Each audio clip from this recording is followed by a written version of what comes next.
New year of 2026. We'll continue focusing on stories making headlines at this hour and also having a discussion on the issues, topical issues that are affecting not only our learners here in the country but the adults of this nation. My name is Abdiaziz Hashim. The sign language interpreter at the bottom end of the screen is Lensa Odingo. We'll be keeping you tabs on stories making headlines at this hour. But the focus will be on the education sector. We'll be keen focusly on the education sector, especially when it comes to the placement of students, especially learners, into the junior secondary schools. And of course, the deadline will be on the 12th, given that there are a batch who missed out on the placement and they were told to reapply, and they will get the opportunity to go to the schools of their dream to pursue their education adventure. And of course, in here with me in studio this morning is Silas Obuhatsa. He is the National Chairman, Parents Association, NPM.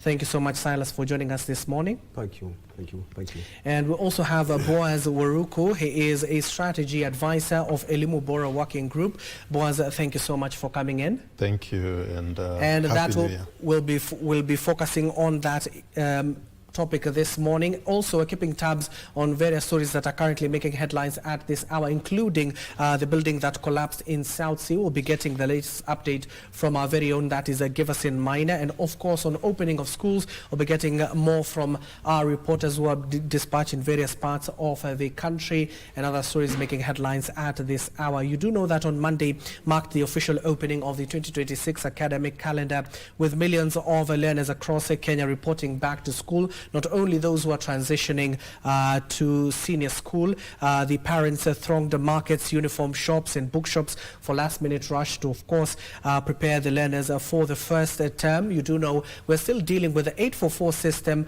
but also with the competency-based education that continues to, of course, being entrenched in various elements of our education system. Also, the 844 system is still active, with the learners still pursuing that particular course in that particular system.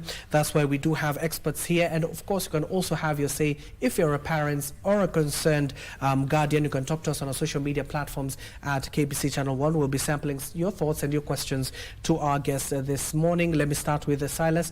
Given that you are leading the parents across this country, how are the parents feeling right now?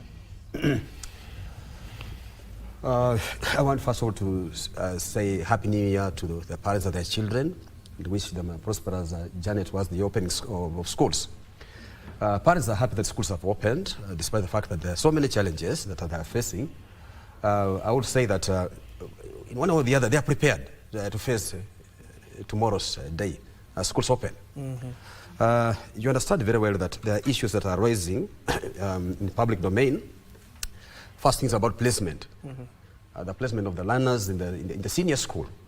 This has already even overtaken the 844 system, the Form 3s and Form 4s who are reporting. Nobody's talking about the Form 4s and Form 3s. Mm-hmm. In the old system, the 844 system, we are all focusing on the transition of the senior school. So when we forget about the other students now, you know, there's a gap in between.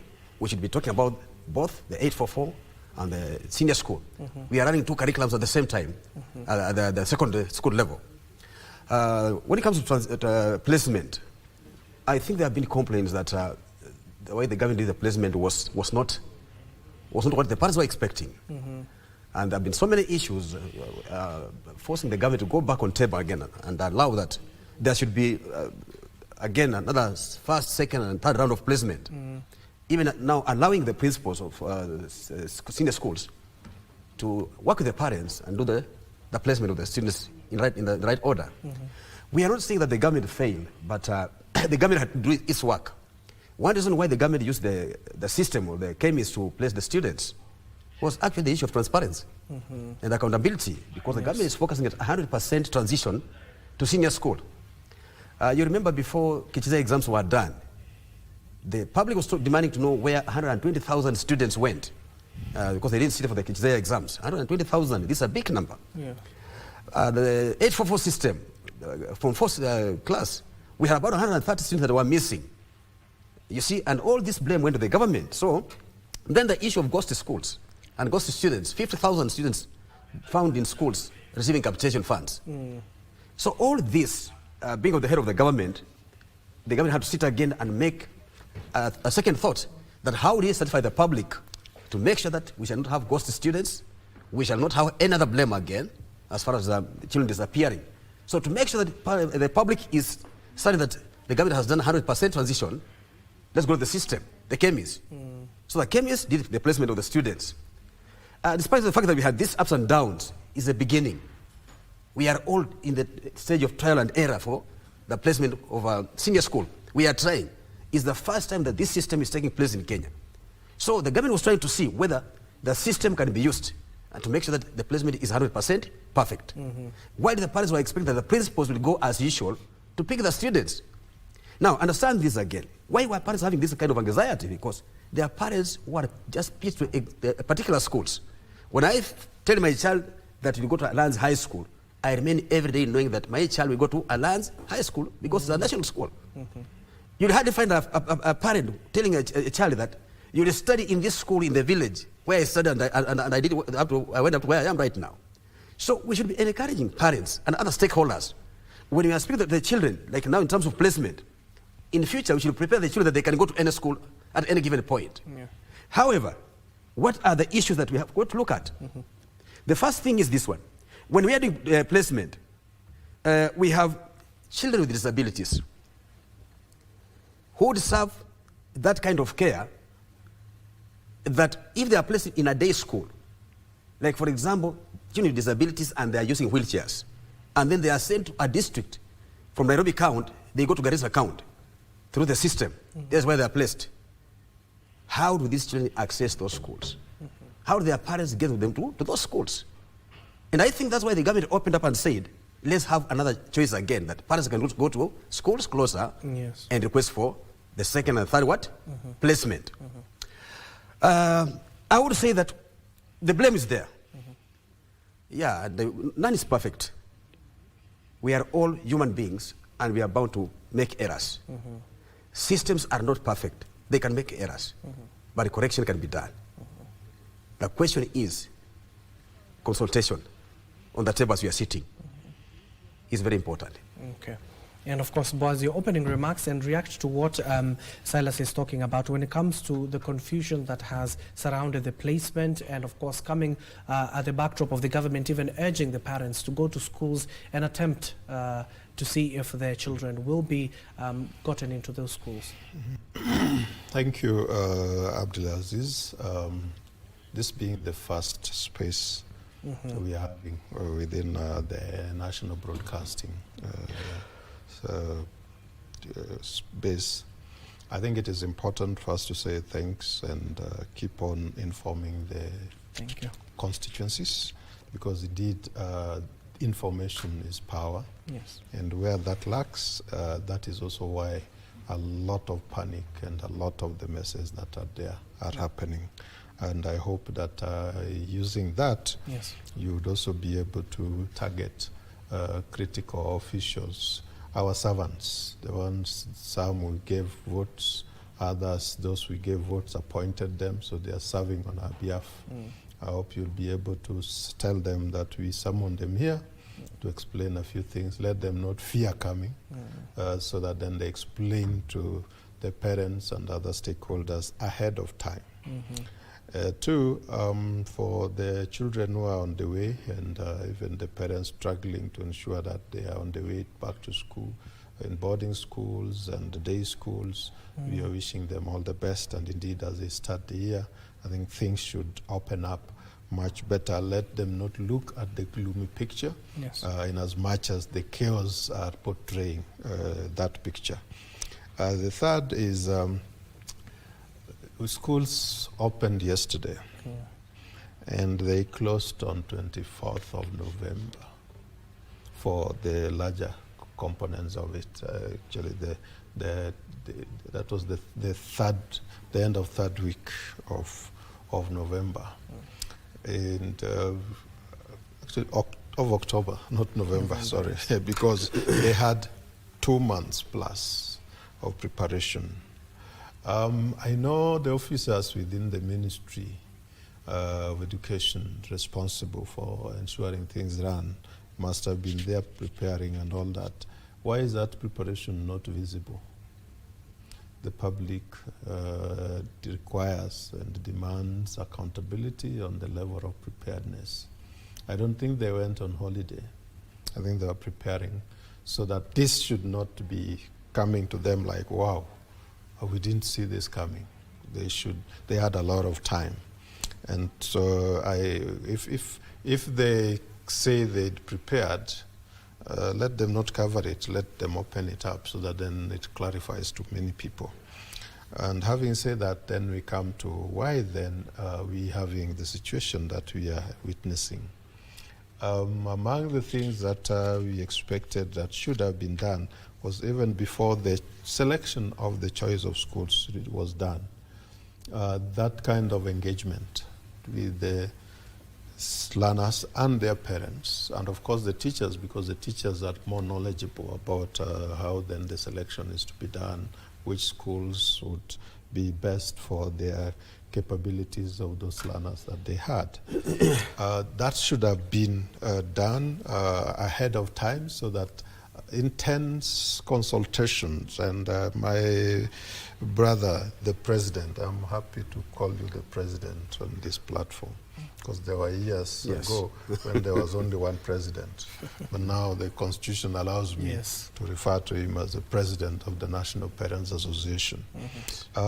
Your infrastructure would have been utilized much more to help educate and create that awareness with the various constituencies right from the school level, so that then each and every one of them is aware, because we are through a transition, we are going through a transition. They should be aware. When people do not know, it becomes a problem. And when the signal was there, I remember after the pre-selection, the choice, indication of the choice, there emerged about some over 5,000 schools which had not been selected by any of the learners. Yes. Those were red signs. It should have pushed the Ministry of Education to do a little bit more. I don't think they went to sleep. I don't think they went on a holiday. I'm saying there's a pack of information they have which they should make available so that then people say, okay, you tried, but you see, you did not look at this. If they keep quiet and continue to be silent when there's all the chaos, people would consider that incompetence being seen on the face. They'll consider disorganization and lack of planning. They'll consider all those negative adjectives. Let them, the burden is on them to explain the situation and address and arrest the situation as of now. 12th is just next week. If we wait until 12th, and I think from the media sources just yesterday, you saw the reporting back of these other classes, Form 4, Form 3, grade 1 to grade 6, and then, of course, then grade 7 to grade 9. You saw some schools being bombarded by an avalanche or huge numbers of parents seeking for spaces. If they do not address and arrest that situation now, you can imagine next week when the grade 10 are reporting. Some will be reporting because they have letters, yes, they are prepared.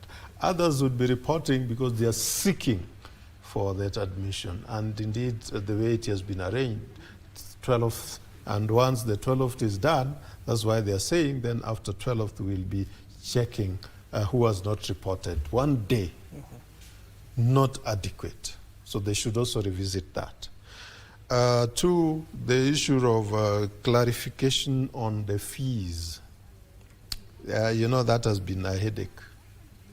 Why? Because when the CS Migos Ogamba sought to clarify that, the circular in operation is as per what was previously in place. But he indicated that, here the boarding schools would be charging a maximum of 53,000.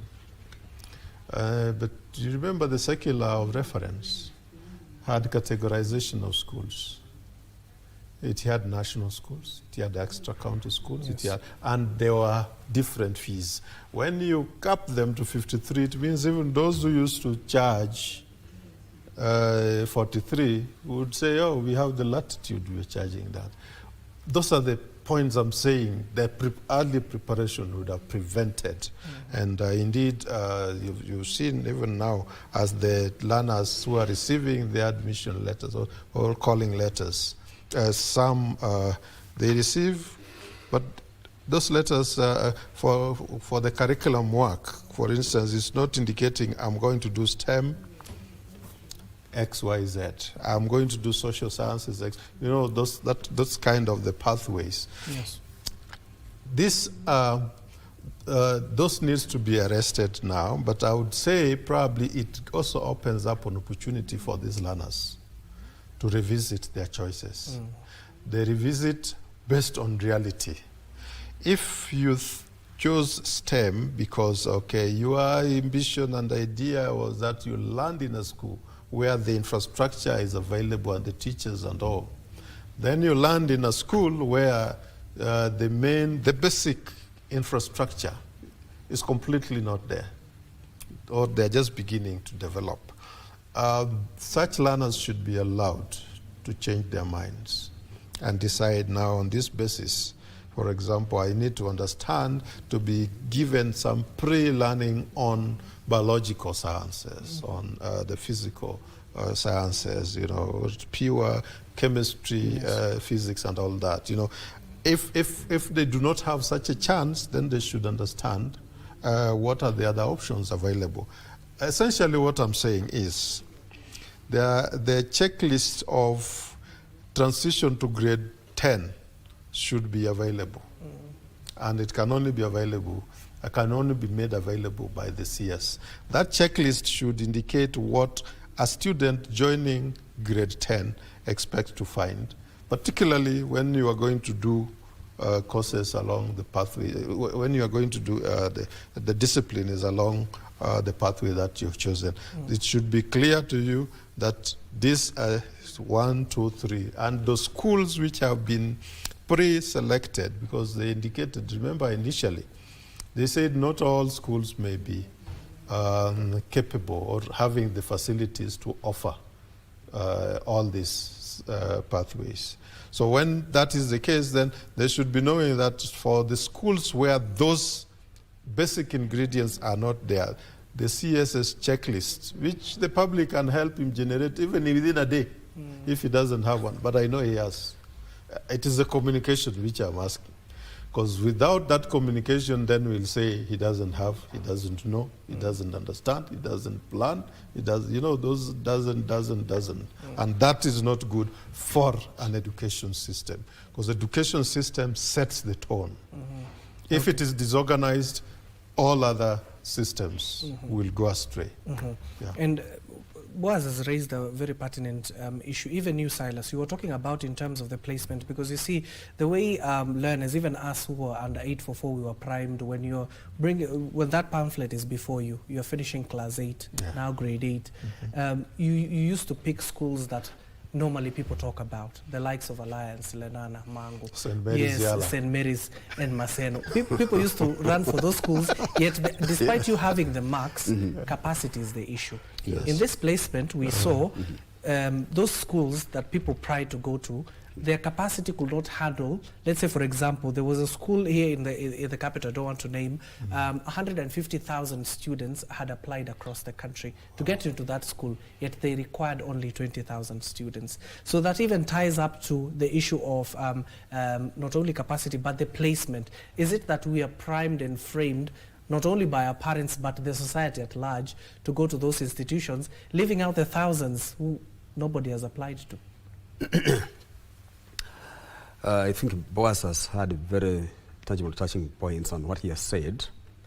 One, I will tell you, and I still speak it loudly, that, and Boaz knows this very well, that if I had not gone to a national school, even this morning I would not be sitting on this chair. I will not be able to face you and discuss what I'm discussing here with all this kind of courage. I will not be known anywhere as much as I'm in this country. Okay. So the exposure. Can I get a sample from our field? Just, okay. We're trying to reach to our reporter who is currently at Nairobi Primary School. Continue, sir. Yeah, so I was saying that the issue of national schools, the moment the government mentioned about traditional national schools going to have students for senior school, parents had very, very high hopes that now the question of national schools had come back again. Yes. And there are specific children that had applied for those schools. Let me take an example of the Starehe girls and the Starehe boys schools. These are well-known schools. I'm sorry to use them, but I use them as an example. Starehe girls and Starehe boys, during the selection of students, when the results come out after the exams have been marked, they are given the lists because they are special schools. They have their own special offers to the students. They offer scholarships and they stick to that. And they know the categories of the students who join those schools. So you find that Starehe girls gets a list from the ministry with all the students, and they go through and select the students who applied, basing on the needs of those students. They have two categories of students, like a Starehe girls. We have the paying category of 30%, and we have the 70% of the needy students, including the orphans and those that are having issues with the whatever you cannot mention. Now, so for example, now I'm sorry to say this. When the system picked the students directly and gave the names to Starehe girls or Starehe boys, the opposite of what is done or what has been the tradition, the question comes now, where does Starehe place these girls, the 70% needy girls who are to go there, who are applied, and actually the school had picked them because they had interest. And remember that in Starehe schools, the parents apply latest by March every year. So the parents are assured that we applied and our students might be there. So this comes the issue now that if the government thought of doing away with the national schools, that name national schools, actually we weren't expecting to hear anything about national schools in the transition of the senior school students. We just thought of hearing of the schools transition, because this is a process, continuous process. You remember this very well. Secondly, involvement of the principals is critical. Principals are the CEOs of senior schools, and they have a say. And therefore, using the system and without involving the principals fully to understand, first of all, the principals should have been trained on how the system was going to work, to understand that in case Plan A fails, Plan B will work. So if that access to information was probably in time, we are sure that some of the problems that we are facing right now will not have come about. Involvement of the stakeholders, like the parents now.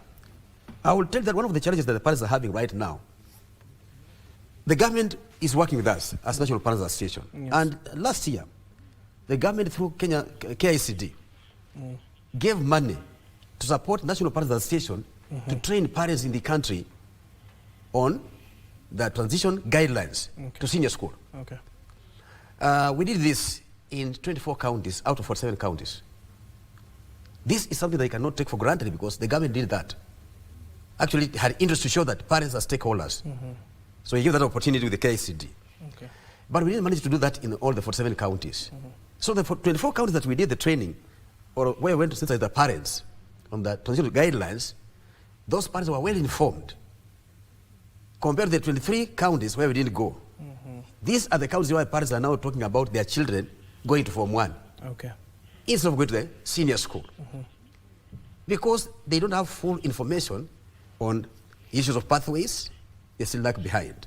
They don't have information actually on the issues of school fees, as now my brother Boaz is saying here. Maybe they're hearing this now from here right now. They don't have information on the infrastructure. I'll come back to you, Silas. Just give me a minute. Let's sample at least one school here. We're taking you live to Nairobi Primary School, where very own, that is Joseph Wahungu, is currently joining us. He is currently conducting interviews with the heads of those schools, including the chair, that is Fuad Ali. Let's listen in. Wahungu, if you can hear me, good morning. What more can you tell us? We can see even the heads are speaking. Let's listen in. All is in place, and the senior schools are ready to receive our first cohort of the JS, of the CBE.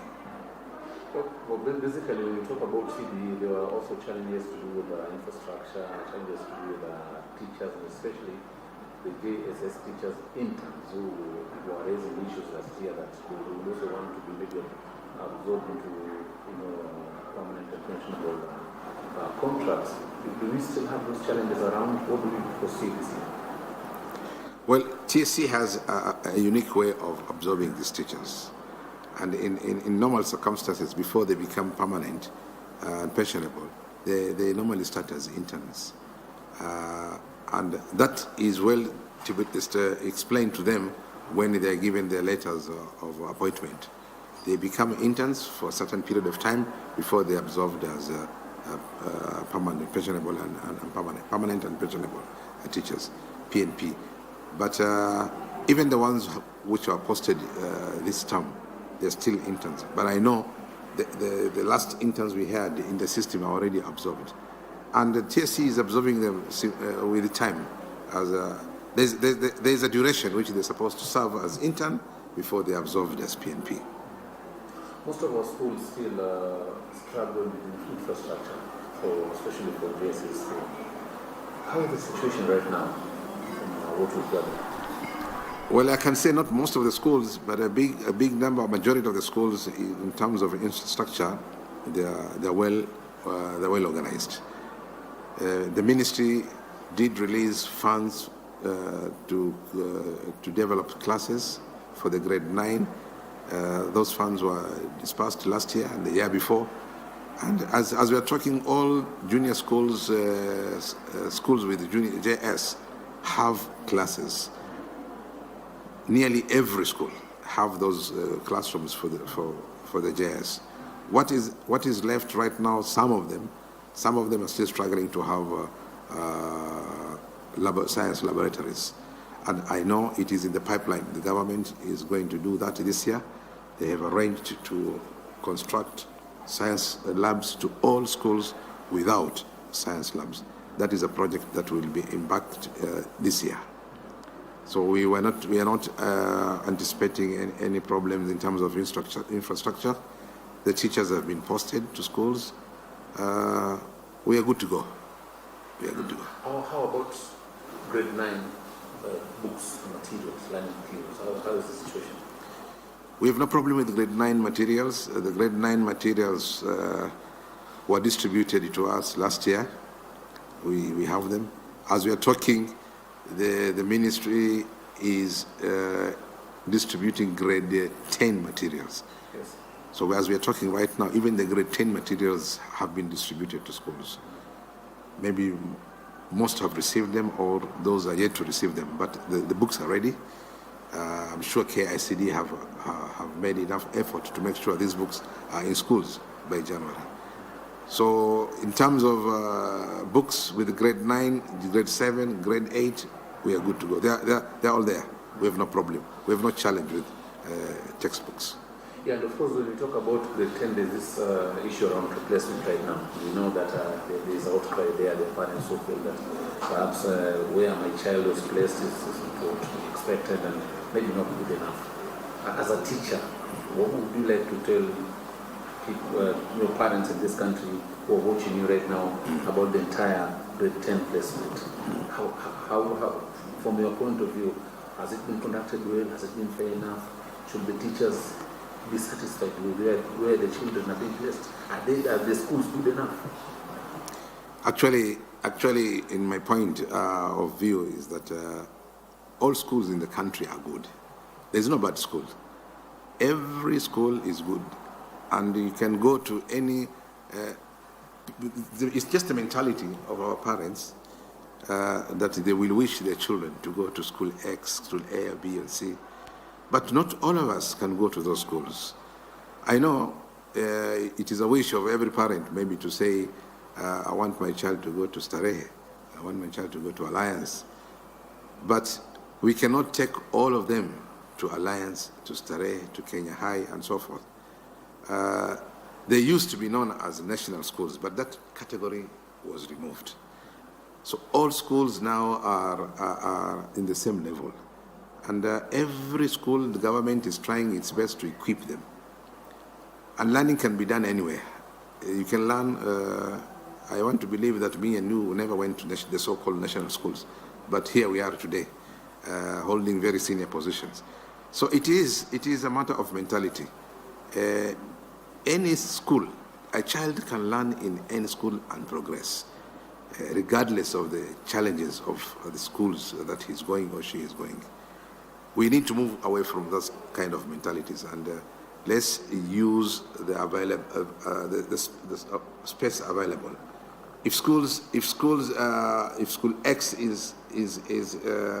has no space, let's move to school B or to school Y, where there's space. And parents were given this opportunity to choose the schools, and they were placed as per the schools that they chose.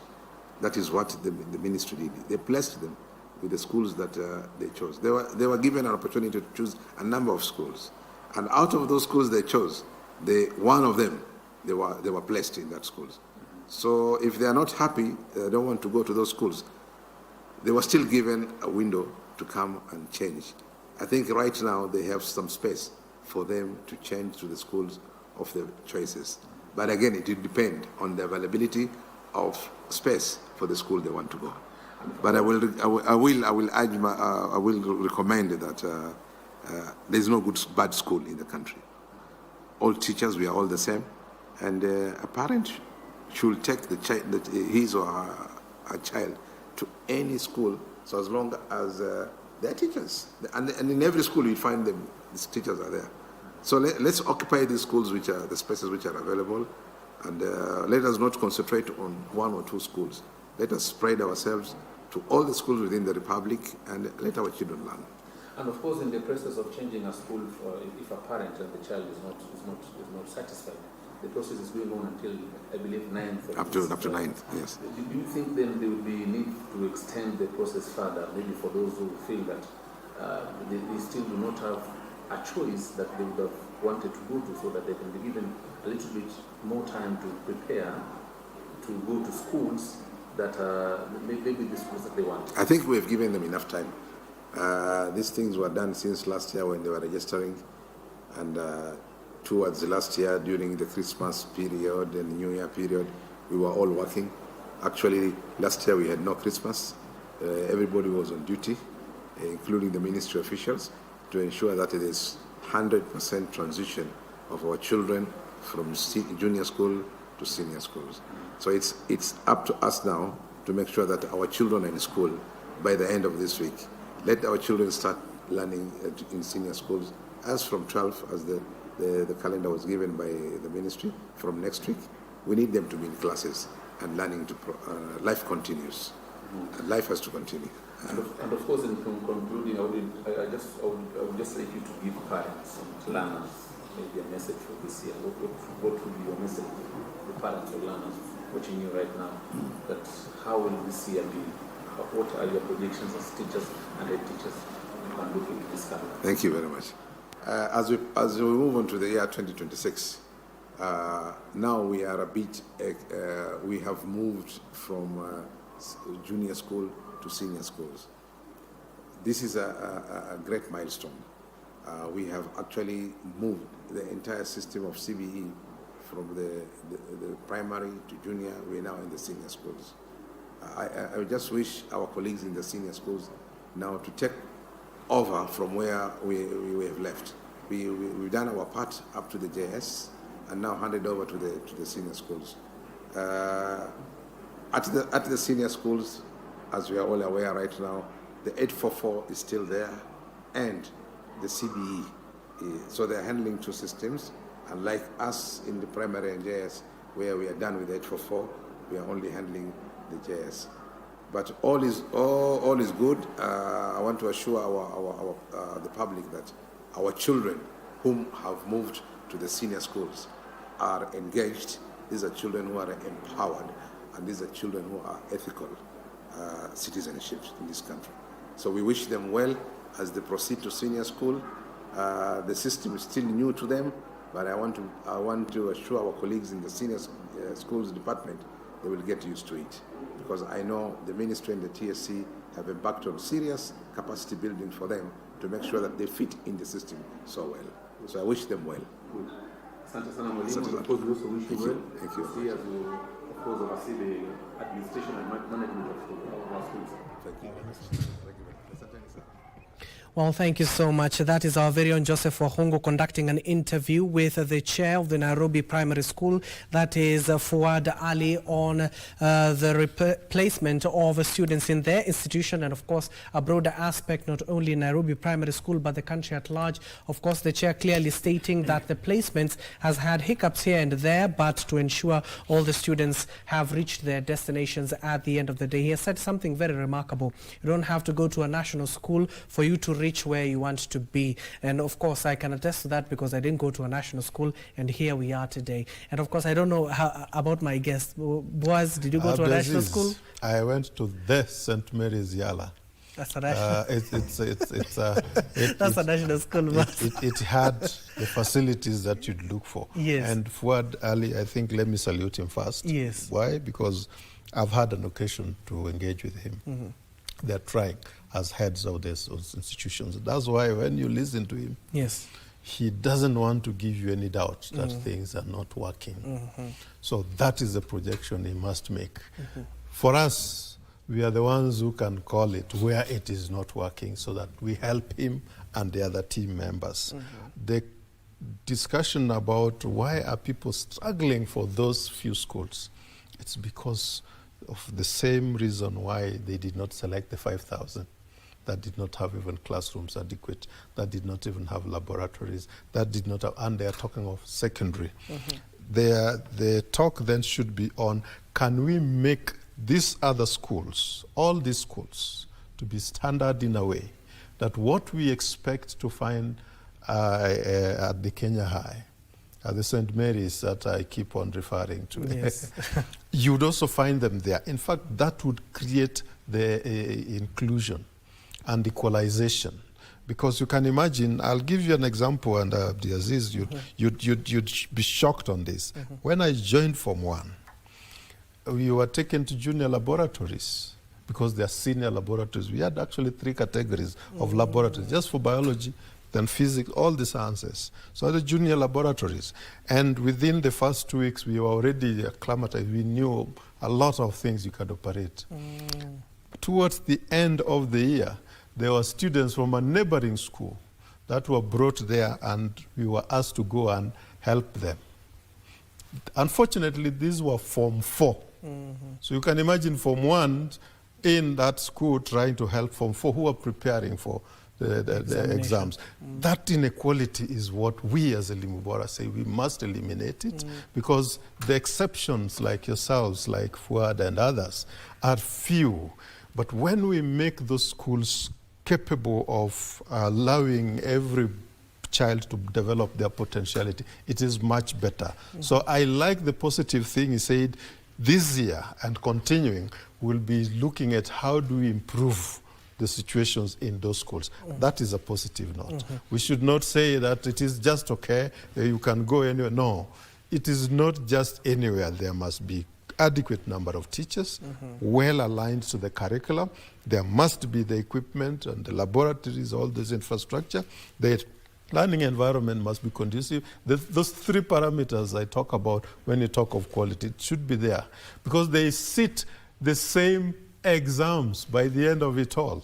You can imagine one, like I've given you the example of those you are going to show a test tube for the first time, and they're going to see it. It is very unfair for them. And then even selecting them now, giving them a chance to go to the University of TVET, you have already, you have tied their legs behind. Let's free that so that they have equal opportunity. That's, I think, I would add to what Fuad, my friend, has talked about. And Silas, I know you're itching to respond. Also tied to the test that you did around the country, you're talking about the sensitization program you had. But in terms of educating our parents, we've even heard even the chair clearly stating that our parents are already primed and framed to think that those national schools are the only schools here in the country. Yes, I want also to tell the boss that I also went to only the Mango High School, where almost 150,000 parents applied. Yes. But the space in that school can only accommodate up to 500 students. So when you have 150,000, that can even make the principal run away because he can't respond to 150,000 calls day and night for the space. I want first of all to come back and tell you why parents will always try to go to those schools. As boss say, one, like in the Mango High School where I went, you saw a plane go to Mango High School. I think you saw it. Yes. Every parent wants the child to be in Mango because there's an aeroplane in Mango High School. There's a child found in West Pokot, in that primary school I saw called the Loromoru that was destroyed. We shall be speaking about this. It's so sad, eh? A student, male student who comes from that school will be very proud to be in Mango High School and just touch that plane and feel it, even if not getting inside, because that is an opportunity. You see that? But this is a facility that has been taken to Mango because the initiatives of the Parents Association and the alumni of the school. So when it comes to perfecting schools almost the same level, even those that parents think that cannot work, like the school at Womlalu Secondary School in Kakamega, that name Womlalu is a funny name. Womlalu means the place of the mad people. So you'll find that a student who is taken to Womlalu Secondary School and comes from that area, and there's another student in a school closer. Like now during games you'll hear that you come from the Womlalu school, the school for the mad people. You know, that kind of repetition is not good. So one thing is that the schools should be perfected, and who should perfect the schools? The parents and the government. They have to work hand in hand. As I said, Mango High School is the standard you can see it because of the alumni who are also parents there. We visit the school, we sacrifice our own funds, help the school to be developed. So parents in the country can set that standard and develop schools within the areas. So that we don't compete for Mango, we also compete for a Songolo Secondary School in Vihiga County, where I come from. The other thing is the history of schools. There has been that tendency of some schools have never performed. And actually, hardly have they ever produced a student at the university. So you find that the parents may not want to associate those schools because they will feel that always their children will go to the university. And that's why you see parents running for the national schools. Now, leave that aside now. Let me come to the topic. As Fede has said, there's no bad school in this country. And I said that yesterday when I was on NTV, that there's no bad school in this country because the schools that we have, all public schools, have trained qualified teachers from the Teacher Service Commission. They have qualified special principals who run the schools as the CEOs. So we cannot say that school A is better than school B. In other words, we are trying to say that the principal in school A is the best and the one in school B is the worst. All principals are equal and the teachers have been trained on all subjects that are going to be offered in the senior school for those who will be teaching there. So parents do not have a worry on that one. Training of parents. I had begun on saying on this. The government gave funds through KICD and we trained parents in 24 counties out of the 47. Yes. And those parents that were trained in those 24 counties had some hint or some good information about the guidelines that were were being used as far as transition to senior school was concerned. So they hardly had problems than those parents that were in the areas that were not trained, the 24 counties that are still pending. And that's why we are still calling on the government again to extend that gesture again, this time as early as possible, even within this month. As they are allocating funds to schools, they should allocate more money, either through National Parents Association, because they're a stakeholder. We are in the Basic Education Act. We are authorized to train parents in the country on issues that are related to the children's education in the country here. The Ministry of Education should work with us closely with the whole government, and even Parliament. Even the Parliament should enact saying that National Parents is a stakeholder within the Basic Education Act. They should be funded to support the education of the parents to understand the full implementation of CBE, so that in the future we don't have these complications. As I said, we shall always, we cannot be 100% perfect. I still insist that the government has done what was to be done, and another person would have done the same thing. Even if it were you, my brother, if you are there in the ministry, you would have done what the PS did and what the CS did and what the other officers did, because that actually was the right thing to do, to make sure that parents feel that they are all equal. By the use of the system, the placement. Fede has said, when you are doing selection of senior schools, I'm a parent who has a child going to senior school now, and I'm proud of my child because she performed so highly, she's got a very good school, and that was her first choice we were all given opportunities as parents to select schools. And we were given 12 schools. 12. Out of these 12 schools that the parents gave, at least the system picked one school. Out of the 12. So when you blame the government that students are being placed all over, it's not the government. And I say that the system can also have a problem. So the few that had challenges, they were given an opportunity to go back and do what? Resurrect schools. So we are there. And we are picking, we are moving on. My issue is, let parents where they are settle down. Put the children in schools because of time. Support the government to go ahead. Yes. And before we take that short commercial, but as you react also, you can react to this because Boaz is raising a very relevant issue. Because you see, back in the day, it was us who were choosing, not the parents. Because when that list came to our schools, we were picking those schools. And they were guided by the teachers. So when did it change for parents to decide? May I correct you this? Okay. Please, may I correct you before Boaz reacts? Okay. I'm a parent who has a child going to grade 10. During the selection of the schools and the pathways, we were invited in schools. We were invited in schools. We started with the teachers. And I sat with my child here. Okay. And I'll consult him or her to ask, which should be your best school first from what you have been learning and you've been always desiring to go to. And my child will tell me, I want Alliance Girls first. And the teacher will say, okay, that's what you want. Because in CBC is space for the children to do for themselves. That's what we are aiming at. We are training our children in the CBC to be responsible of themselves. The talents, that critical thinking and focus. So during selection, that happened. Just like in the old days, even in the old days when I was choosing schools, I went to see with my father and he told me, put Mango High School as the first choice. Okay. I consulted. Okay. So I can't blame the government. Okay. Wait on that. Okay. You can react. We only have 2 minutes before we go on break. Okay. Thank you. I wouldn't call you privileged, but indeed, where you are coming from also, you represent students of diverse backgrounds.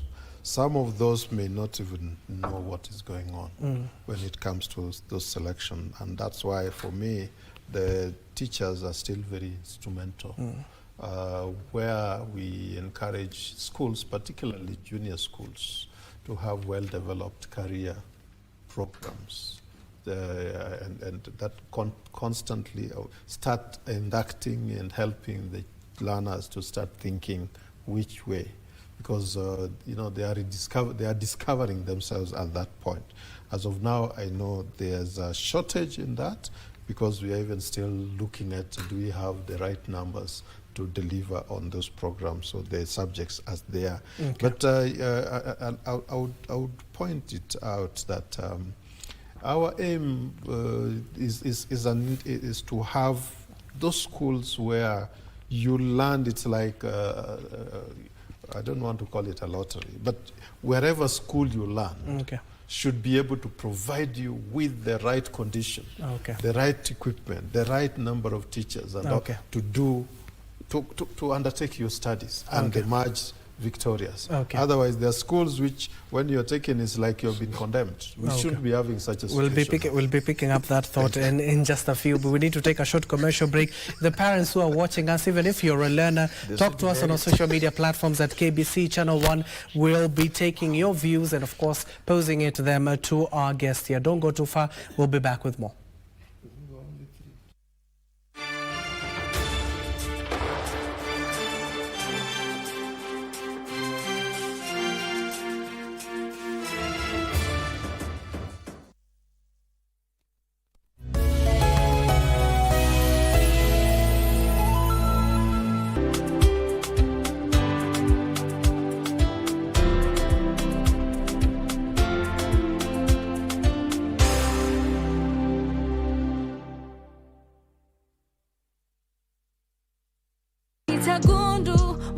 Na ni nini mnapima hapa? Gazebo itakuwa pale, si ndio? Tokeni hapa. Tangu asubuhi mfanya kazi gani? Tuko comedy, si ndio? Mbona unanifuata? Nani alikwambia niko na haraka ya kutoka kwa hii dunia? Nimejaribu kukusaidia, lakini bado unajifanya kichwa ngumu. You will regret it. Hautanipenda? And the next time unajaribu kuniletea hiyo upuzi ama utry kuniharas, nitakusema kwa chini. Yeah, I don't care. Na manzi maskini ni ukao utumwa. Walai bro, ningekaa another minute bila kukula. Ninge collapse walai. Hiyo ofa ya baba jina ni tempting sana. Mtu anaweza jipata tu amekubali. Mimi ni kama babako. Si wote tunajua unipendi. Kumbuka ni 50k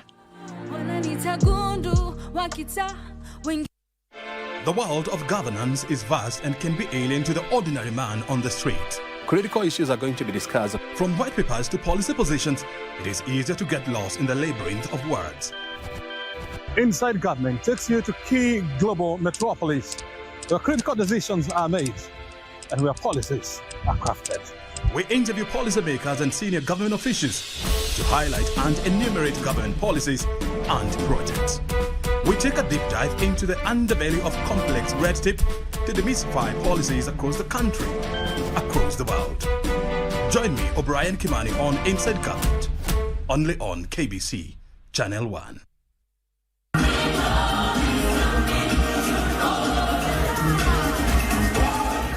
It's art, it's culture, it's fun, it's attitude.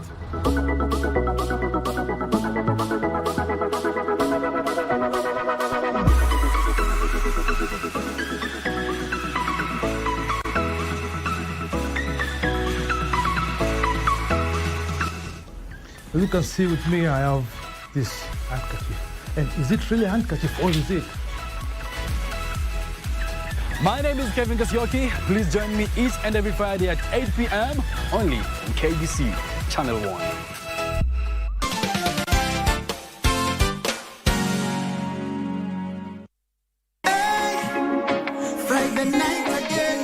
Greetings in the name of the Most High, Jah Rastafari. My good name is Marley Moses, the positive warrior, alongside... Yes, sir, DJ D-Rage, the baddest. Each and every Wednesday from 10 p.m. on KBC Channel 1 TV.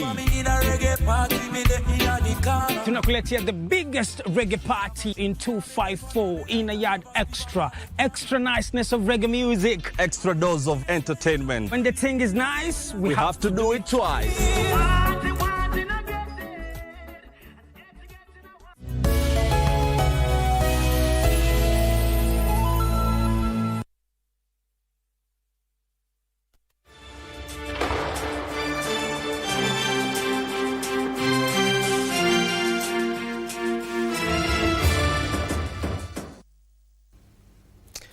Welcome back and thank you for staying with us. We're still talking about the education sector and we're keen focus on the grade 10 school placements that are set to be expected to end by the end of next week, when all learners are expected to report to their various institutions that they had applied for, and they were of course amicably taken into by the principals and other teachers who are in those particular institutions. We've heard one from Nairobi Primary School there from the chair on the progress. He clearly stated that the progress is still going on smoothly and urging the government, of course, to iron out any hiccups along the way. And also, we want also to, we'll be talking to our reporter, that is Joseph Wahungu, will be speaking to a parent at Nairobi School itself. We also do have a Wycliffe who will be in Kisumu, but there you have it. We do have Wahungu. Wahungu, good morning. If you can hear me, earlier on you were with the chairman of Nairobi Primary School. What are the parents saying in terms of this transition?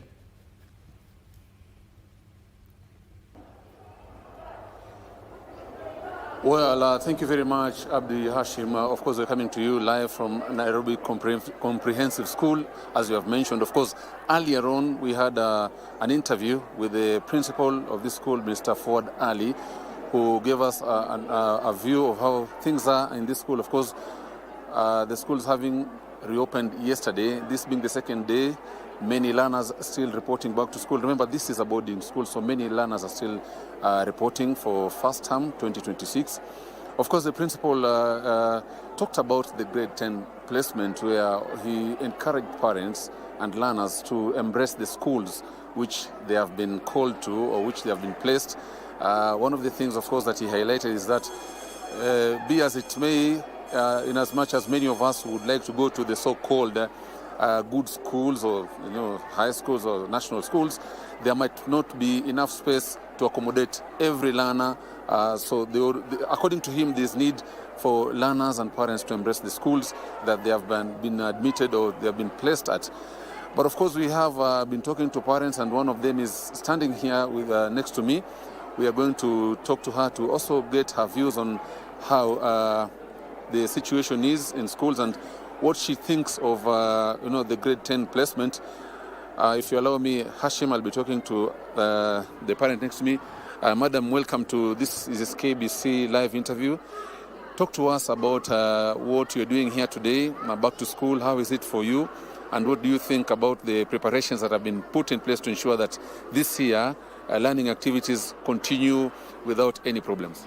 Okay, my name is Hadija Suleiman Ramadan, and I'm a parent. I've been a parent here for 14 years right now. I had a kid who left, and today I brought my 2 kids to school again. And yeah, I'm hoping for the best.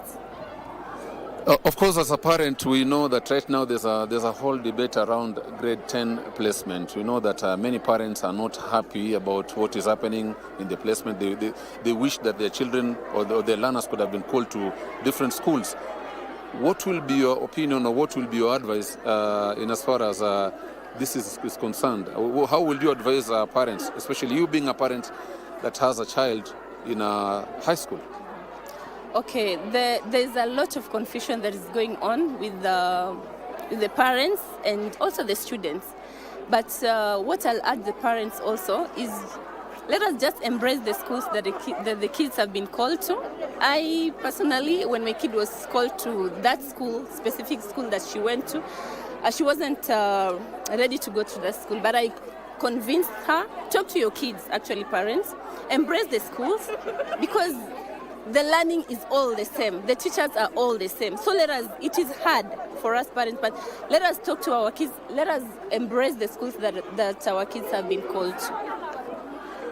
Hashim, let us talk to our children. Let us encourage them to embrace the schools that they have been called to. This is just one view of a parent who is, of course, giving her views on the grade 10 placement. Of course, she, as you have heard, advising parents to embrace the schools and encourage their children to go to those schools.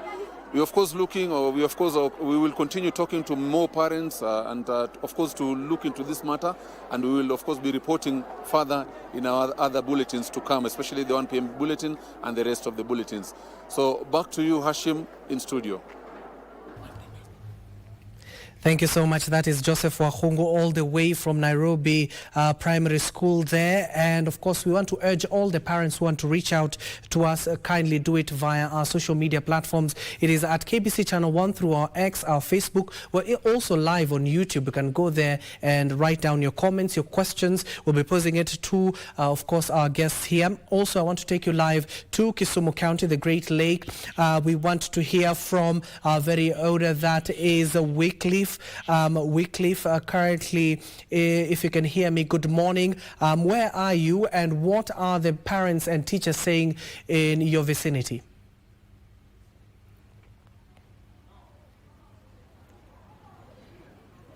Thank you so much, Hashim, back in Nairobi. Like you mentioned it, we are coming to you live from the lakeside city of Kisumu. Specifically, this is Lake Comprehensive School. Comprehensive in the sense that it accommodates the early education, early learning education, the primary, and also the junior school. All that is housed here in Lake Comprehensive School in the lakeside city of Kisumu. And of course, the discussion in studio is very spot on, Hashim, because schools are now open. Learners are going back starting yesterday all the way to, also that is for the primary school, and also for the senior school. We know that those learners who are placed in different institutions will be reporting to those institutions starting date 12, that is next Monday, next week. And of course, we'll be also within those schools to just carry out and try to see how that situation pans out. But then our interest of being at Lake Comprehensive School this morning is just regarding the confusion that is surrounding the placement of grade 10 learners in those senior schools. Remember, the pathways are determined and are supposed to guide their learners through the career pathways. But then the discussion I've had with some of the parents, some of the education stakeholders, they claim that the learners at that particular age, that is because averagely they are 14 or 15 years, those stakeholders stakeholders claim that at that age the learners are quite misinformed or uninformed to decide their career pathway. And now their recommendation is that there needs to be an introduction or the establishment of career departments within the schools, the learning institutions, both primary and secondary, and also these departments be placed qualified career masters. And just this morning, I want to find out from the head of institution here at Lake if really they have a department like such, and what mechanisms do they have to guide the learners in terms of deciding and selecting their career pathways. And Mr. John, that is the point I'll bring you in. So you can stand here and look into the camera. There are viewers watching right now, and they want to know, at Lake Comprehensive School, how do you guide learners in deciding their pathways? Yeah, thank you very much. I think at Lake Primary School, we normally have a team of teachers who have, through assessment of the learners, they're able to get from the records and even observation and other things, they guide the learners on the pathways based on the way their interests and the way they always perform. Yeah. And you find that the placement of the grade 10 learners in different senior schools, I mean, I know they were given an opportunity to select up to 12 senior schools, but then one of the factors that is considerable is the outcome of the KJSA that they undertook late last year. Do you think the outcome of this particular assessment reflects the interest of the learner?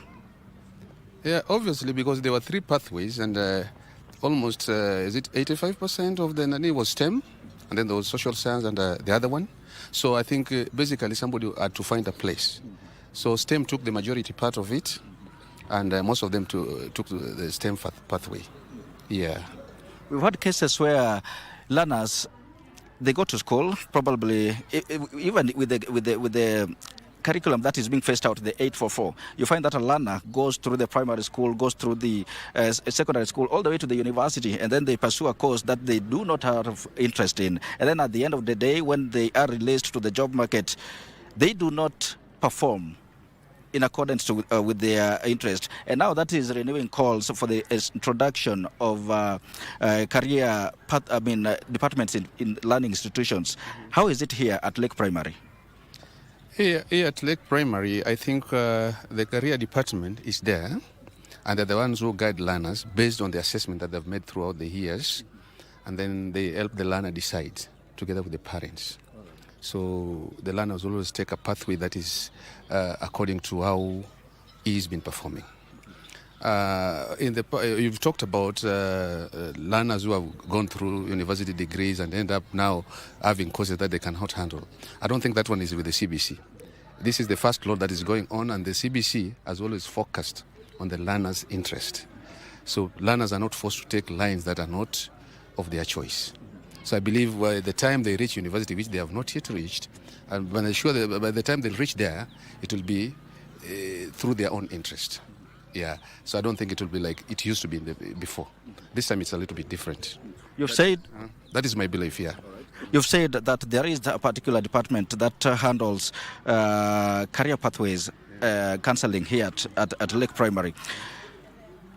Who are guiding this department? Is it the teachers that you have here? We have the teachers here who are very competent. They're the teachers who are very keen on the performance of the learners and the interest. So they normally bring the parents together. We have a sit-in together so that we discuss. So they normally guide the learners according to how they see them perform. So the major thing is that the interest of the learner is taken first, even before that of the parent. Some parents want the children to be doctors, to be engineers. Maybe they are not interested along those lines. But we always talk to the learners. We look at how they perform, the subject they perform, and they post in their subjects, learning areas. And then we make a decision. No, we don't make a decision for them, but we guide them through that so that they make a decision for themselves. Yes. And that is the intention of the new curriculum that is competency-based curriculum that is now navigating or rather deviating from examination to assessment, such that when these learners are now placed in different senior schools, they do that based on their the values and their assessment over the throughout the CBC or rather the basic primary education. But then again, at what point do the parents come in? Because you see, not all parents are informed, and they do probably some of them up to now do not really understand what the CBE curriculum entails. What should be done for these parents actually to be also to understand, to guide their learners appropriately? I think more public education should be done to the parents, but most of them understand. Some, a few who do not, maybe are taken through, made to understand. It's explained to them that it's not their interest, it's the interest of the learners that we take care of. So sometimes here in Lake we call them during parents' meeting specifically to discuss the pathways, the career of the learners.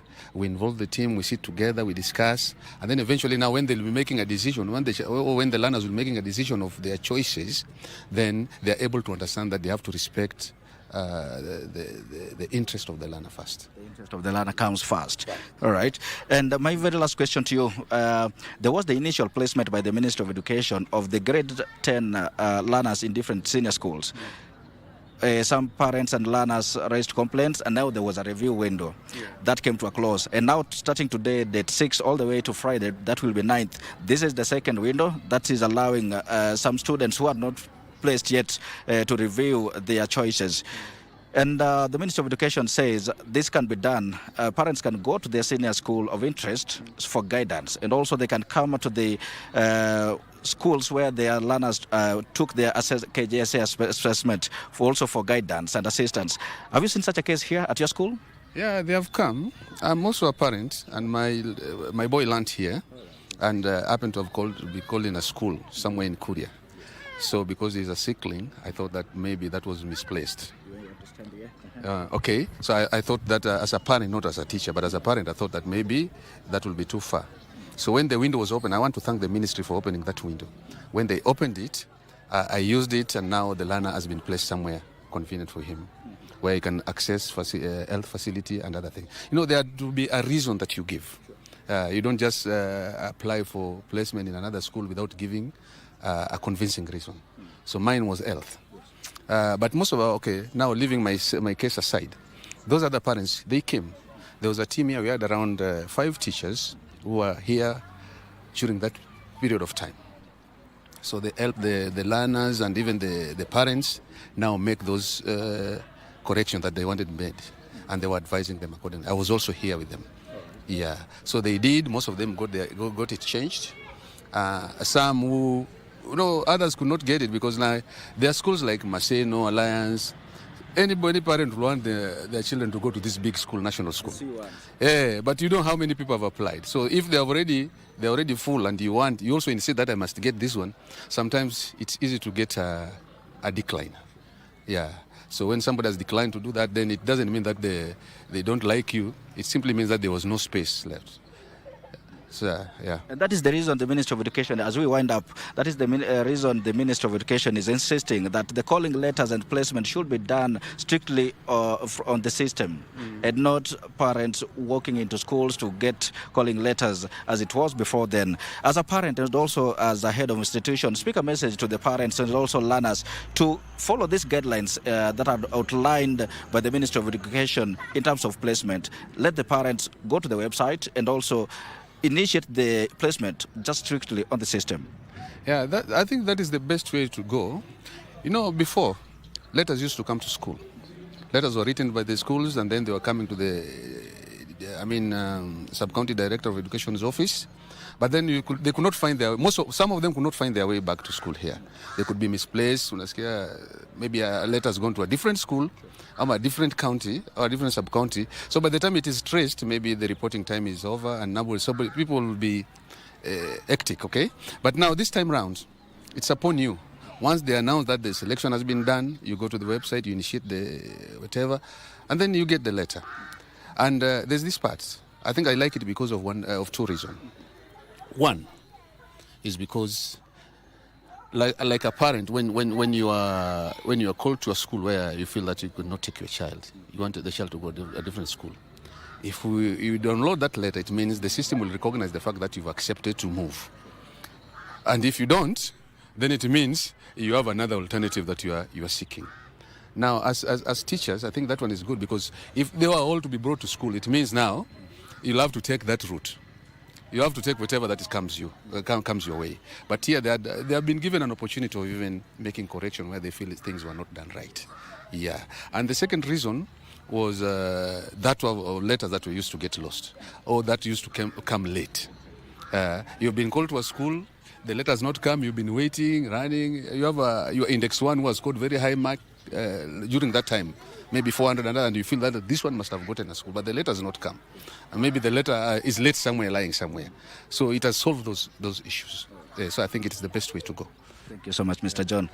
Hashim, that is Mr. John Ongany. That is the head of institution here at Lake Comprehensive School in the lakeside city of Kisumu, talking to us about the domiciling, or rather the introduction of career department in the land institutions, both in the primary level and also at the secondary level, all in the interest of the learner. We continue to visit many different other schools to see how the situation is regarding the back to school situation. Schools were opened yesterday, and of course learners continue to throng different schools seeking admissions, and also the grade 10 also visiting those schools to seek assistance in terms of placement. Hashim, it is a conversation that goes on. It doesn't end here, and of course we'll also be able to sample other schools even as you continue with the studio interview. Back to you, Hashim. Thank you so much. That is our very own Wycliffe, just giving us a feel of the lakeside city when it comes to back to school, given the schools that were reopened yesterday on Monday, of course, and of course kicking off the academic calendar of 2026. He is there at Lake Comprehensive School. You've heard from the head there talking about grade 10 placement in terms of all the materials and what they have done so far as an institution to ensure that they equip the learners with the adequate materials to, of course, pursue their venture. But one thing, critical thing, the head there talked about, I want to start with you, Boaz. He has talked about very important thing about the career departments. The first question is, do we have these career departments in all our institutions? Because these are the career departments that are supposed to advise these learners on the career pathway they will choose at senior school.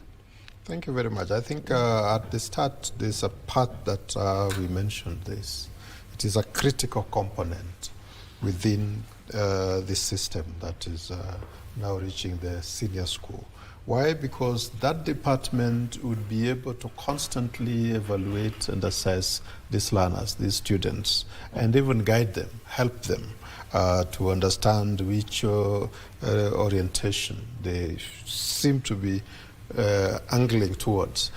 That is not necessarily fully fledged in many of the JSS junior schools, because of obvious reasons. You know, the issues of the teachers there, it's still a very thin line. They're still trying just to settle and have the adequate number that would be able to deliver on that curriculum. And two, I think the issue of, this is where our intern teachers have been, yes, and that jostling, pushing, saying recognition, and all that. So it would be important to have an administrative structure that helps settle that, so that there's no push and pull, because it is very important, I think, to make the parents and the learners understand.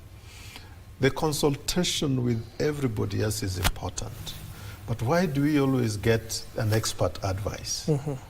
It's because those people have got an extra eye, yes, and understanding, and that expert advice is what our Mr. John from the Lake Comprehensive School is alluding to, because you hear him saying he had a team of 5. Those teachers were there, and he was part of that, because they would advise the parents and the learners more appropriately. For a school that does not have that kind of competency, it would be very difficult for those parents then and the learners really to get that kind of advice. But I like also teachers are always positive. You know, when he says the opportunity has been presented, he's given even his own example where his child landed in a school in Korea, but now obviously for reasons that are known to him, he was able to have them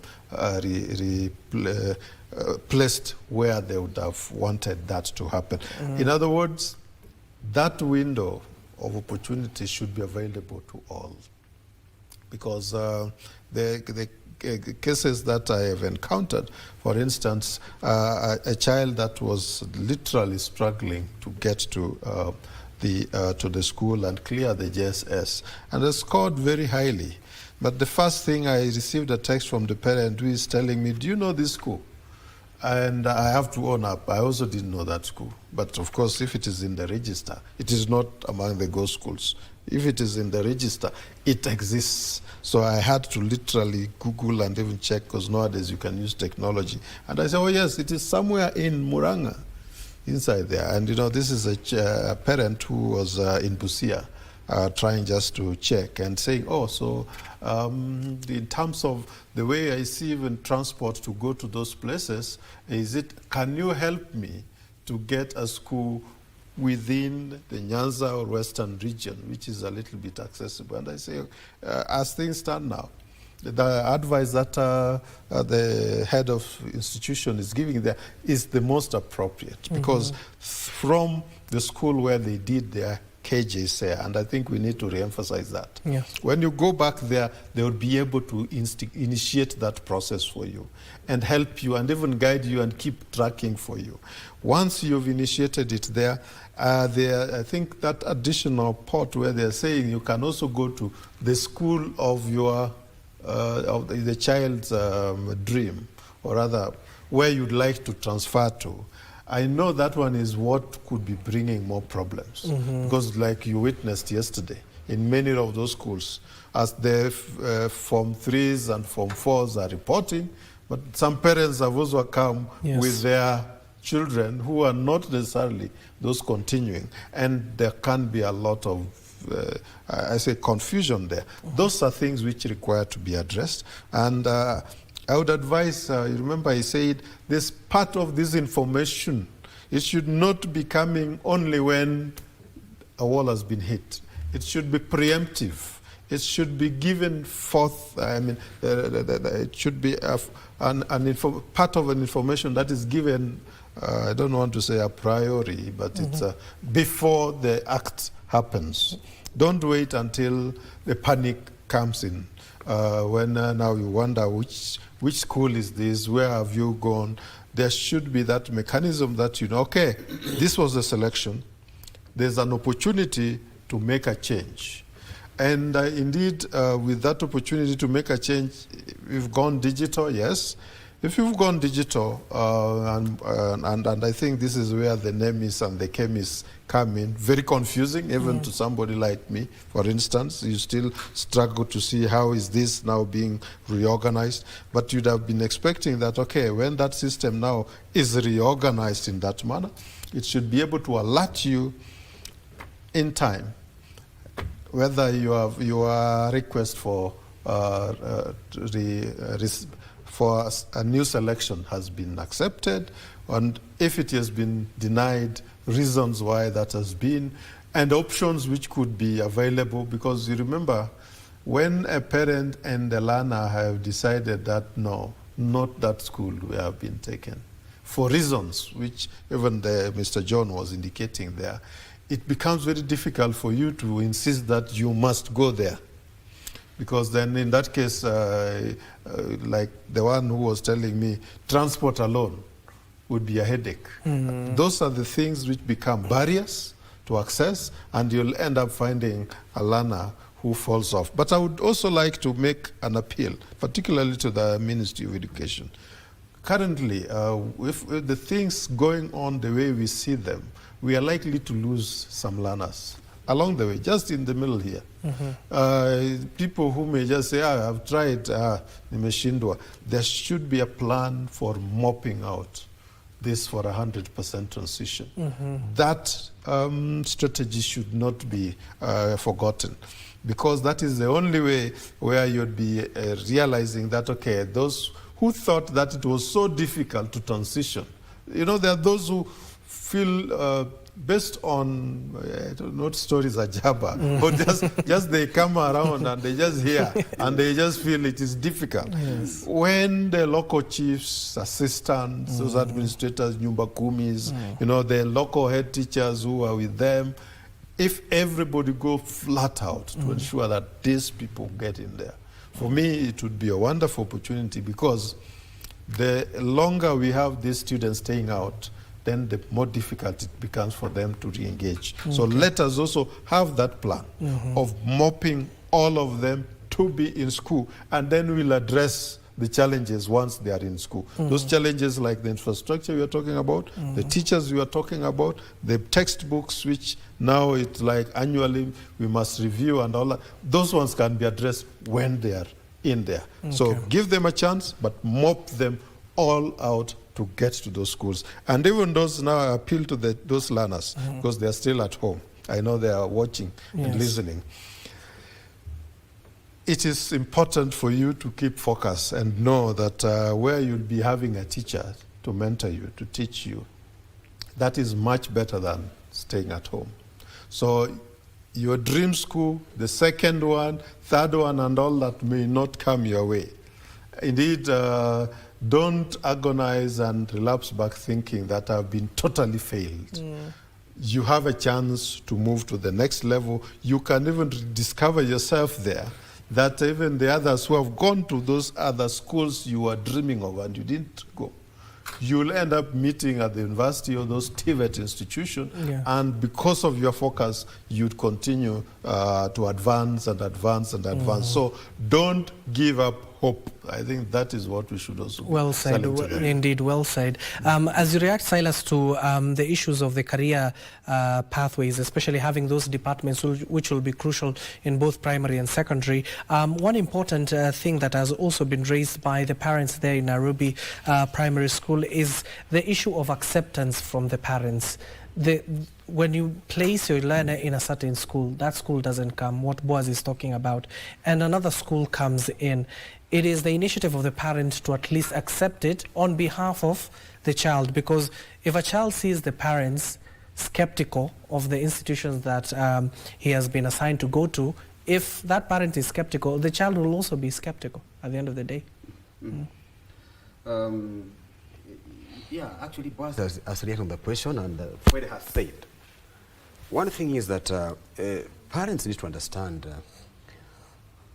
as we said, it is not the name of the school that matters. It is the child who goes to school to perform.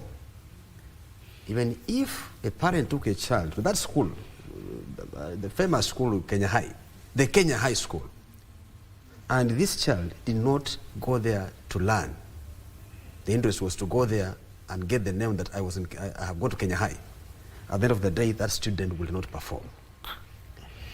Compared to another student from the same village who would go to a remote school in the village, that school is taken to be remote, with the interest of not bothering about the name of the school, but with that faith that I am going to work, because my aim is to go to the university. If parents could think in that kind of a way, then we will not be having this question of saying that I want that particular school and I don't want this one. The question of career and pathways. Yes. All along, when the issue of CBC, before it became CBE, was introduced, the song of pathways was ever talked about. It has gone along all the way, even during the National Education Dialogues. This took place, it was said. In the meetings we had with the KICD, where we went to train the parents, we kept on talking about careers and pathways. So all along, the teachers have been guiding parents. And we always say that parents should learn to visit schools. But some parents just assume that when they have paid the school fees and they have done what they have done, the teacher should nurse the child. The responsibility of the child performing and doing everything is in the hands of the teacher. So parents should learn to work in collaboration with the teachers, time and again. And especially from this experience in our hands, parents should be able to visit schools as soon as they have opened today. They begin visiting schools and understanding What are these pathways? What are these careers? What are we talking about?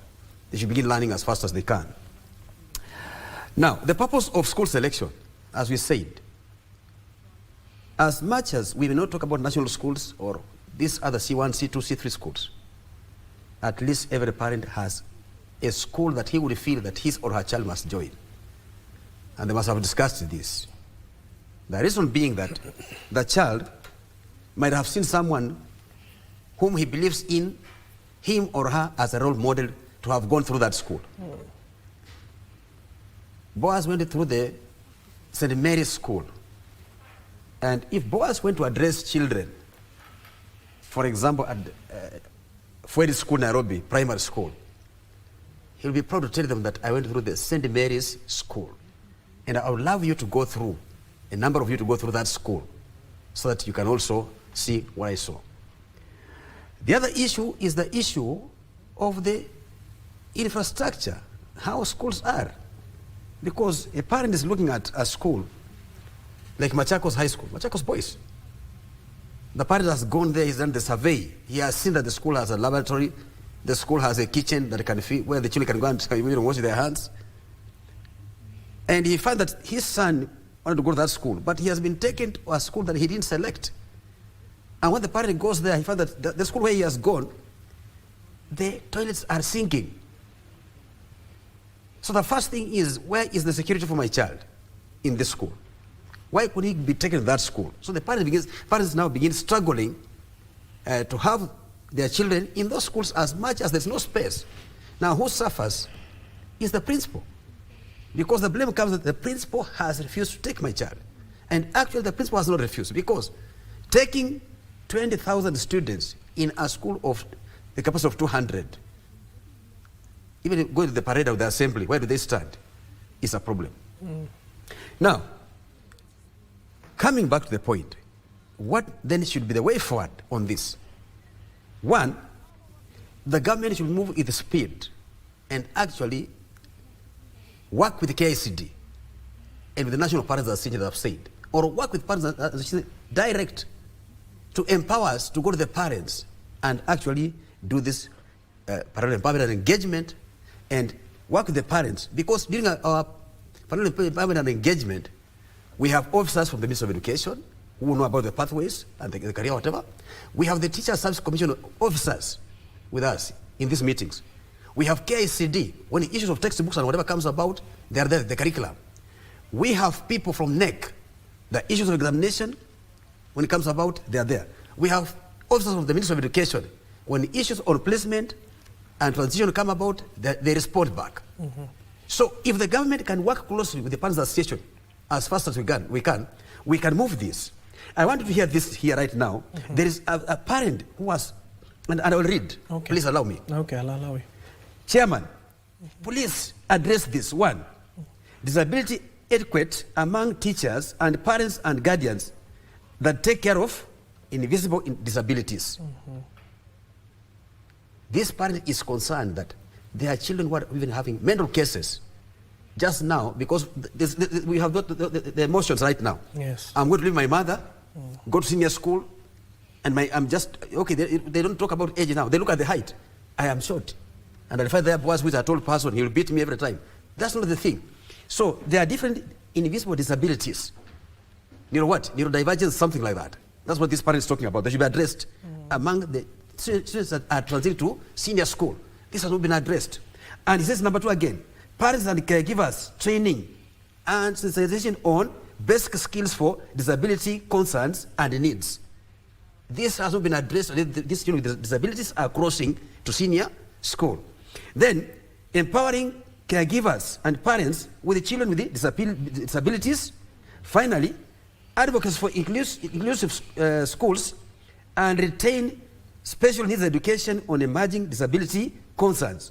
Then the last one, emphasize on sign language in all schools. All this can work when the government works together with the parents, because parents understand their children. So if they are brought on the table here, Minister of Health is ready. Right now, we have the Disability Act in place. And I hope the Honorable Dwale is listening to this. Okay. His PS, Mr. Lunga, is also listening. Yes.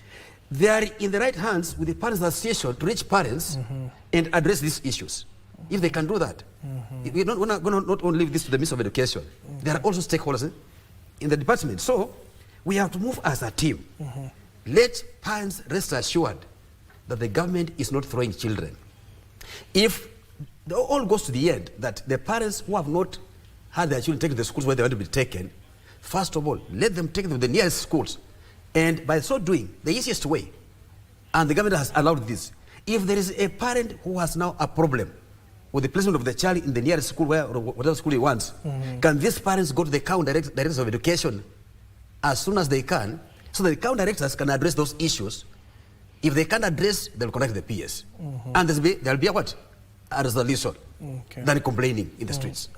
Okay, before I give you a chance, Boaz, let's get more reactions from our parents who are currently, of course, talking about and, of course, ensuring that the learners are in their various institutions. Let's get their comments and then we'll be back with our discussions. The selection of the grade 10 is a problem because they call somebody as a child somewhere far, which is day school. We just come to a problem now because we are not seeing the futures now. Unless they come and address the parents in such a manner that the school be, or the children be taken where we're supposed to be. Kama kijirani yangu ananiambia alipewa shule ya day school huko Kericho na yeye yuko Bungoma. Sasa hiyo haiwezekani. Unaona, so ule muda ambao umewapa wa kubadilisha positions ambazo wanapeleka watoto ni sawa kabisa, naunga mkono. Hilo naliunga mkono sana kwa sababu inawapa wazazi kujipanga vizuri upya. Maana hii system ni mpya. Mimi ningeomba tu serikali maybe iongeze muda ama ingekuwa vizuri kwa sababu kuna wazazi wale ambao maybe hawajiwezea watoto wao waende kama Mombasa na watapatikana hii Bungoma. Ingekuwa vizuri wangewabadilishia ili watu waweze kuenda kwa shule zenye ziko karibu zenye wazazi labda wangeweza kulipa. Naomba kwamba serikali at least iweke mikakati inayotosha, labda vitabu kwa nafasi za kutosha, kwa sababu wazazi wana upungufu na pesa, uchumi umekuwa mgumu kidogo. Well, that is just a sample of the parents here across the country, and of course we'll continue engaging with them given that the schools reopened yesterday and the placement continues throughout the week until next week when the government will assess if the 100% transition has been attained. Boaz, as you react to what the parents are saying, earlier on you heard from the head of the Lake Comprehensive School. He said an issue that was raised also by Silas, teachers are not taking the spot of parents to guide their children. Their best they can do is tutelage their children to the right career path at the end of the day. Yes, they can only advise your child on where to go, on what career path you can take at the end of the day. So in terms of connecting that bridge, what is the missing link between the parent and the teacher to ensure if that bridge is connected, the learner will benefit at the end of the day? Thank you, Hashim. But let's consider that an opportunity that needs to be further exploited. Because as things stand now, based on the samples we are getting, it's a pointer to the fact that the heads of those institutions and their teams are trying to bridge that and trying to make themselves available to the parents and the learners. If I get from those samples we picked, because at the Lake, John was indicating he had standby team, he himself was there, those who came were being advised and all that, so bringing them so that they can be helped. But I assume, even without him stating this outrightly, that this was not just started because of this transition. I'm assuming that he has been having that functioning team to guide the learners and the parents whenever they come, so that then they have been prepared all along. Yes. And so that now only when this location or placement happened and they realized they did not get it, they were still there to do so. So, number one, let each and every JS school try to establish that mechanism, that framework. And the BOMs should support the establishment of that. Within the BOM, we have the parents' reps. So that should be able to help them. And I think because consultation, getting advice from those who understand it more, they are seeing the challenges, but they know that it is being addressed in this manner, would help these learners really to gain confidence and know that, okay, we are not just being thrown into the ocean.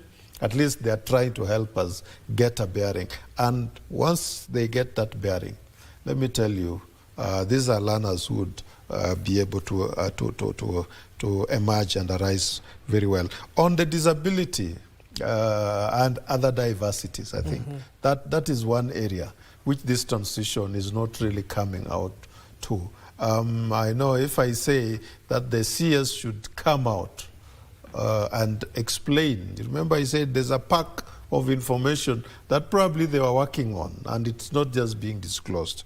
That pack of information on even how they have listened to and incorporated the diversities like the disability issues, that now can be addressed. But of course you had that part of the diversities or the disability that were being dealt with, it's emotional, mental issues that probably could be addressed much later, but that could require even a stronger counseling department. And indeed, I think, look at the Basic Education Act 2012.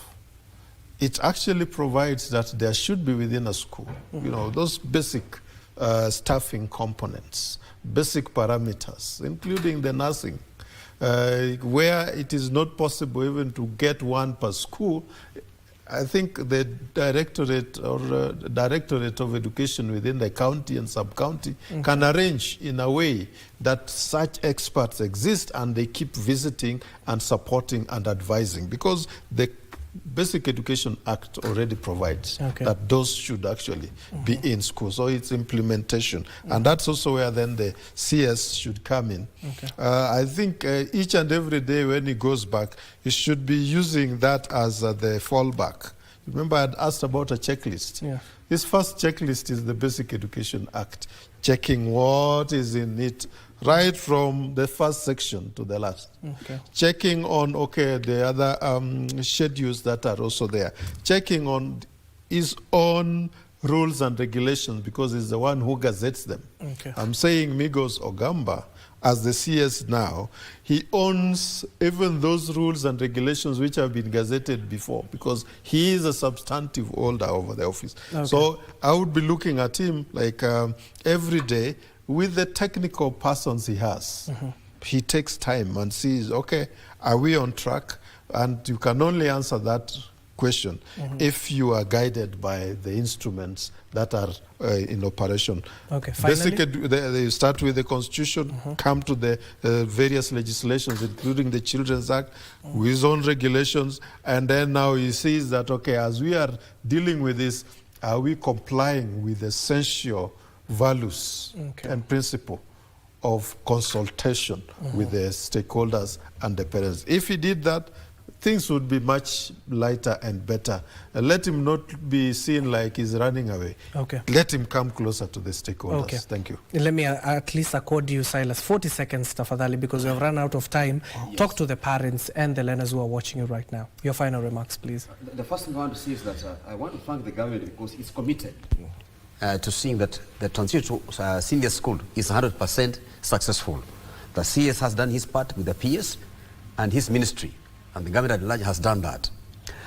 Secondly, I call upon the president of this country, Dr. William Ruto, to plan a day and just have a meeting with the parents. We are ready to meet the president and advise on how we want to support the education agenda in this country, because he has made the religious group, he has made the teachers, he has made several other groups, but parents are still waiting, and we hope that he's planning on this. And to the parents, let us not discourage our children from the schools where they have been selected to go to. Let them go there. Let the parents encourage their children to go to the schools where they've been selected. If there are no changes. Meanwhile, in the course of time, like now, maybe second term or the end of the year, the openings are still there. They can still be changed to the schools that they want. Secondly, the emotions or the psychological kind of torture that is now eating the children, these are young children, transition to senior school. Parents should sit with their children and prepare them fully on when to report to schools and what they expect. And they should talk of negative, positive things that the children should expect in schools. Let them not talk of things that, oh, you'll go to the school, you'll be molested by the Form 3s and Form 2s, the Form 4s. There's no molestation. The government has put strict measures in place that all senior school children will be protected. To the heads of institutions and the government, finally, I am insisting as the head of parents that let there be no head of institution sending a senior child out of school for whatever reason without the accompaniment of the parent. Let the heads of institutions invite parents in schools, discuss the issues of fees, issues of books, or whatever, because children don't buy books, children don't pay fees, they are there to learn. So the senior school children should not, whatever cost, be sent out of school at any given time until they finish school in grade 12. I want the government to take this clearly, that, and I'm stating that let there be no head of institution sending a senior school child out of school unless with the parents' permission. Point well made. Thank you so much. That is Silas Obuhatsa. If you're wondering why he's so passionate, he is the national chairman of the Parents Association, NPM. Boaz Waruku, the strategy advisor at Elimu Bora Working Group. Gentlemen, thank you for making time for us. And hopefully to our viewers, this has been beneficial to you. Continue carrying this conversation, because at the end of the day, this generation is the future of this country. And at the end of the day, and comments I've seen, you're asking about KCSE 2025. The ministry is yet to announce the official date to announce the results. As and when they announce, we'll be telling you more. My name is Abdiaziz Hashim. Don't go too far. Kurunzi Mashinani will be up next with more, so don't go too far.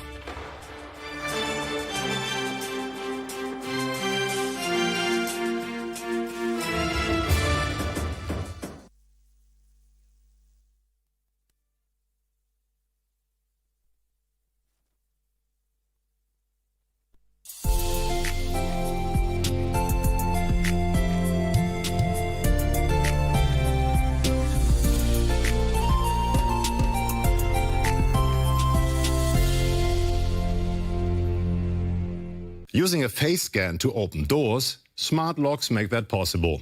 Being allowed to take your next exam only after passing facial recognition, some universities in India are already testing this. In China, facial recognition is used to control payments, access to buildings, even behavior. This technology is no longer futuristic, it's already here. And while it can be helpful in some situations, it can also be dangerous in the wrong hands. Let's take a closer look. Facial recognition is used for many different purposes. In some cars, all I need is a face scan and the position of my seat adjusts automatically to my personal settings. If I'm tired or distracted, a warning system notices. The software tracks my eyes, my arm movements, and even when I yawn. Clearly, it's time to take a break.